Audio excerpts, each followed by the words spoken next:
আজ করলাম আলু পোস্ত। আলুগুলোকে ছোট করে কেটে নিয়ে একটু নুন দিয়ে তেলে ভেজে নিয়েছি। ওই তেলের মধ্যে দিয়ে দিলাম একটু পেঁয়াজ আর 2-4 কোয়া রসুন। ভালো করে পেঁয়াজটাকে ভেজে নিলাম, নিয়ে এবার মিক্সিতে পেস্ট করে রেখেছিলাম কাঁচা লঙ্কা আর পোস্ত, সেটা ভালো করে আমি পেঁয়াজ রসুনের সঙ্গে ভালো করে বেশ ভেজে নিলাম। পোস্তটা যখন তেল ছেড়ে আসবে তখনই আমি ভাজা আলুগুলো দিয়ে দিলাম। আর এই গরমে আলু পোস্ত আর পাতলা ডাল খেতে দারুণ লাগে।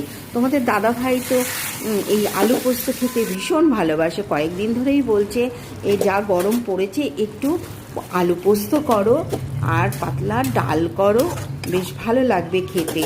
আর আলু পোস্তটা যদি সুন্দর করে করা যায় বেশ ভালো লাগে। দেখো, নামাবার আগে একটু দেখে নিলাম নুন, একটু সামান্য নুন দিয়ে দিলাম, একটু মিষ্টি দিয়ে দিলাম আর কাঁচা তেল দিয়ে নামিয়ে ফেললে হয়ে যাবে আলু পোস্ত।